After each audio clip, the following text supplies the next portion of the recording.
ડિસેમ્બરથી અન્નપૂર્ણામાં વ્રતનો પ્રારંભ થશે. જાણો અન્નપૂર્ણા વ્રતનો મહિમા, પૂજા વિધિ અને વ્રત કથા. આગામી તા 6 ડિસેમ્બરને શુક્રવારથી હિન્દુ પંચાંગ અનુસાર માગશર સુદ ઉદય તિથિ અનુસાર પાંચમ બપોરે 12:05 પૂરી થતાં છઠનો પ્રારંભ પંચક રવિયોગ સાથે કુમારયોગે અન્નપૂર્ણા વ્રતનો પ્રારંભ થશે. વિશ્વનું ભરણ પોષણ કરવાવાળી માંગ અન્નપૂર્ણાનું વ્રત કરવાનો મહિમા અનેરો છે. એવું માનવામાં આવે છે કે પાર્વતીએ ઉમા, શિવા, શક્તિ, ભવાની, ભુવનેશ્વરી તથા અન્નપૂર્ણા કહેવાય છે. એ જ કીડીને કણ અને હાથીને મન આપનારી પૂર્ણ પોષણ કરનારી દેવી છે. માત્ર ગુજરાતમાં જ નહીં, અન્નપૂર્ણા માતાજીનું વ્રત મહિમા પણ દરિયાપાર પહોંચ્યો છે. એટલે કે મોટી સંખ્યામાં દેશ વિદેશમાં રહેતા ગુજરાતીઓ અન્નપૂર્ણા માતાજીનું વ્રત કરે છે અને માતાજીના દર્શન કરવા ઘણા ભક્તો ખાસ ગુજરાતમાં પધારે છે. દેવી અન્નપૂર્ણાની આરાધના કરવાથી કુટુંબ કબીલામાં સદાને માટે દરિદ્રતાનો નાશ થાય છે અને ઘરમાં રિદ્ધિ સિદ્ધિની સદાને માટે વધતી જાય છે. આ વ્રત પુરુષ તેમજ સ્ત્રી બંને જાતકો તથા ભક્તિપૂર્વક કરતા હોય છે. 21 શેરવાળા દોરાને ગાંઠ મારી અક્ષત, અબીલ, ગુલાલ સાથે 21 ગાંઠો મારી મંત્રોચ્ચાર કરી માતાજીના દર્શન કરી વ્રતારંભ થાય છે. આ દોરો સ્ત્રી જાતક ડાબા હાથે, પુરુષ જાતકના જમણા હાથે બાંધવામાં આવે છે. માતા પાર્વતીને અન્નપૂર્ણા રૂપની પૂજા સાથે તેમનું વ્રત સ્તવન નિયમપૂર્વક નિષ્ઠાથી કરવામાં આવે છે. આ વ્રત અન્નપૂર્ણા માતાજીની કૃપાથી ધન સંપત્તિ, મિલકત સાથે સુખ સમૃદ્ધિ પ્રાપ્ત થાય છે. આ વ્રત કરનારે મગની દાળ, ચોખાનો લોટ, ભાજી, મૂળા, કોથમીર, મરચા, કેળા, કાંદા, બટાકા, હલવો ન ખાવા તેમજ દરરોજ માતાજીને નવા નૈવેદ્યનો ભોગ ધરાવવો. તા 27 ડિસેમ્બરના રોજ અન્નપૂર્ણા વ્રત સંપન્ન થશે. જે જાતકની કુંડળીમાં કેમકદમ યોગ, ચાંડાલ યોગ, વિક્ષુપ કે દરિદ્રતાયોગ હોય તેવા જાતકો આ વ્રત કરવાથી વિશેષ ફળ પ્રાપ્તિ થશે.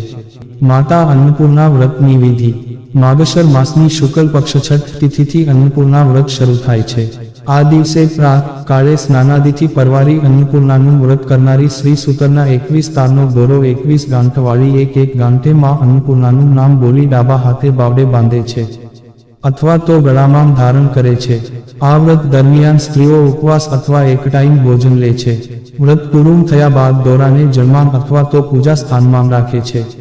આ વ્રત પૂરી આસ્થા અને શ્રદ્ધાથી કરવા આવે તો માં અન્નપૂર્ણાની કૃપા પ્રાપ્ત થાય છે અને અન્નના ભંડાર ભરપૂર રહે છે. માં અન્નપૂર્ણાને માતા પાર્વતીનું સ્વરૂપ માનવામાં આવે છે. માતાના આ સ્વરૂપનું એકચિત્તે ધ્યાન ધરવાથી માનસિક શાંતિનો અનુભવ થાય છે. આ વ્રત કરવાથી ઘરમાં અન્નની કદી કમી આવતી નથી અને સુખ શાંતિ હંમેશા જળવાયેલા રહે છે.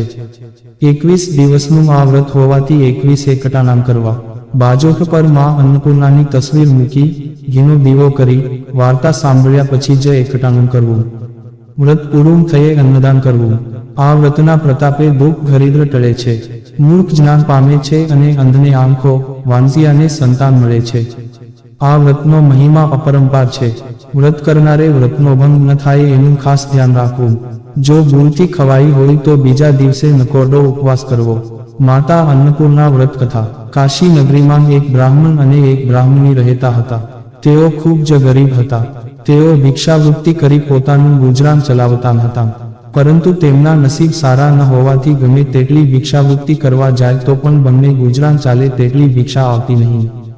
એક દિવસ બ્રાહ્મણ ભિક્ષા લેવા માટે જતો હતો ત્યારે બ્રાહ્મણીએ કહ્યું કે આજે ભિક્ષા માટે જવું નથી, કારણ કે તમે ભિક્ષા માગીને આવો છતાં આપનું ગુજરાન ચાલતું નથી.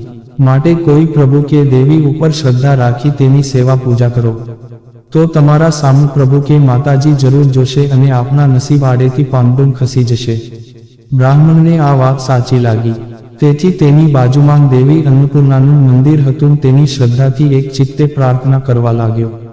આમ કરતાં ભૂખ્યા પેટે તેને મંદિરમાં 3 દિવસે બ્રાહ્મણને માતા અન્નપૂર્ણા પ્રસન્ન થયા અને કહે કે તું મારું વ્રત શ્રદ્ધાપૂર્વક કરજે, તારું દુઃખ જરૂર દૂર થશે.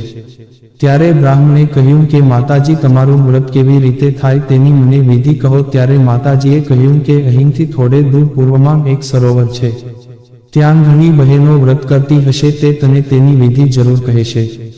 સાંભળી બ્રાહ્મણ માતાજીને પગે લાગી ઘેર આવ્યો અને બ્રાહ્મણીને બધી વાત કરી. ત્યારે બ્રાહ્મણીએ ખુશ થઈ વ્રત કરવાની રજા આપી. પછી બ્રાહ્મણ તો પૂર્વ દિશામાં ચાલ્યો જાય છે. 2-3 દિવસ ચાલ્યા બાદ એક સરોવર આવે છે. કેટલીક બહેનોને સરોવર પાળે પૂજા કરતી જોઈ અને તે ત્યાં જઈ પૂછે છે કે બહેનો તમે કોનું વ્રત કરો છો? ત્યારે એક બહેન બોલી, ભાઈ, અમે માતા અન્નપૂર્ણાનું વ્રત કરીએ છીએ. બ્રાહ્મણે કહ્યું કે એ વ્રત કરવાથી શું લાભ થાય અને તે વ્રત કેવી રીતે થાય તે મને ન કહો. ત્યારે એક બહેન બોલી, આ વ્રત કરવાથી દુખિયાના દુઃખ ટળે, રોગીના રોગ મટે, સંતાન વિહોણું ઘર હોય તો પારને બંધાય અને નિર્ધનને ધન મળે છે. વ્રત કરનારની દરેક મનોકામના પૂર્ણ થાય છે. હવે આ વ્રતની વિધિ સાંભળો. આ વ્રત માગશર સુદ છઠથી લઈને 21 દિવસ કરવાનું હોય છે. વ્રત કરનારે સૂતરના દોરાની 21 શેર લઈને તેને 21 ગાંઠ મારવી. 21 દિવસ એક ટાણું કરવું અને બને તો ઉપવાસ કરવો. 21 દિવસ પૂરા થતાં વ્રતનું ઉજવણું કરવાનું અને યથાશક્તિ પુણ્યદાન કરવાનું. આ વ્રત દરેક સ્ત્રી પુરુષ કરે છે. તમે પણ માનો દોરો લઈ અન્નપૂર્ણાનો જાપ જપતાં માનું વ્રત કરો. તમારી મહેચ્છા માતાજી જરૂર પૂરી કરશે. બ્રાહ્મણ તો ઘેર આવી વ્રતની વિધિ કરી વ્રત કરવા માંડ્યું અને વ્રતના પ્રથમ દિવસે જે બંને પતિ પત્ની આનંદથી બહાર વાતો કરતા બેઠા હતા ત્યારે એકાએક પોતાનું રહેવાનું ઘર પડ્યું.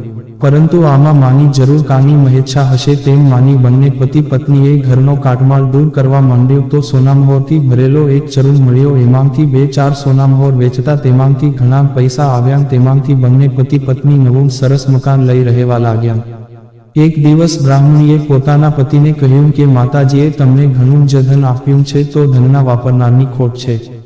તમે મારું કહ્યું માનો અને તમે બીજી પત્ની લાવો. ત્યારે બ્રાહ્મણે ના પાડી. ત્યારે બ્રાહ્મણી કહે છે કે તમને લાગે છે કે જો તમે બીજી પત્ની લાવશો તો મને દુઃખ પડશે, તો તમે એક બીજું મકાન લઈ આપો અને કાયમ માટેની ખોરાકી બાંધી દો, તેથી તમને મારી ચિંતા નહીં રહે.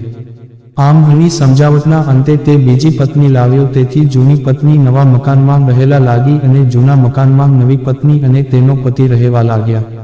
એવામાં માગશર માસ આવતાં બ્રાહ્મણને અન્નપૂર્ણા માનું વ્રત કરવાનો દિવસ આવ્યો. તેથી તે જૂના પત્નીના ઘેર ગયો અને પતિ પત્નીએ સાથે અન્નપૂર્ણા માનો દોરો લીધો અને વ્રત કરવા લાગ્યા. આ વાત નવી પત્નીને ન ગમવાથી પોતાનો પતિ કે નિંદ્રાધીન હતો ત્યારે તેના ગળામાં બાંધેલો માતાજીનો દોરો તો સદીમાં નાખી દીધો. તેવો જ માનો કોપ થયો. તેથી તેમના મકાનને એકાએક આગ લાગી અને બંને માંડ બચાવીને બહાર આવ્યા અને માના આશીર્વાદથી મેળવેલો અપાર વૈભવ નાશ પામ્યો. આ બાજુ નવી પત્ની સુખની સદી હોવાથી તે તો પોતાના પિયર રહેવા ચાલી ગઈ અને બ્રાહ્મણ તો ઉદાસ થઈ બેઠો હતો. આ વાતની પોતાની જૂની પત્નીને ખબર પડતાં તે આવી અને પોતાના પતિને તેના ઘરે લઈ જઈ પોતાના ગળામાં હતો તે દોરો પોતાના પતિના ગળામાં નાખ્યો અને માં અન્નપૂર્ણાના ચરણોમાં પડી માફી માગી અને શ્રદ્ધા ભક્તિથી પ્રાર્થના કરવા લાગ્યો.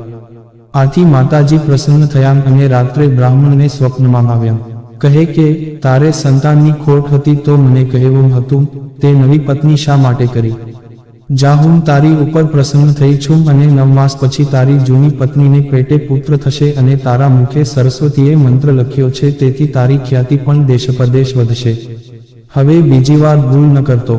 આ બાજુ રમતાં 9 માસ પૂરા થઈ ગયા અને જૂની પત્નીને પુત્ર જન્મની પ્રાપ્તિ થઈ અને સુખ શાંતિથી રહેવા લાગ્યા.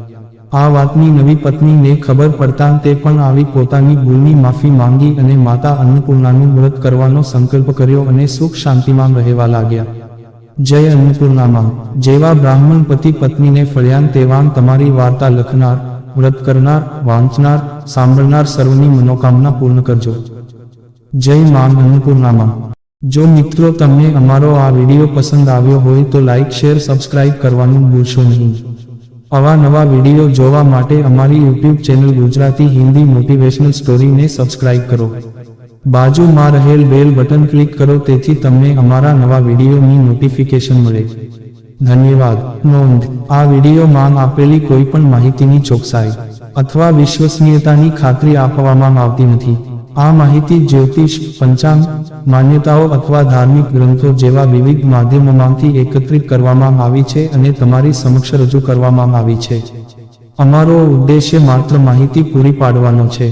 Gujarati Hindi motivational story YouTube channel તેની સત્યતા અને સિદ્ધ હોવાની અધિકૃતતા આપી શકતા નથી.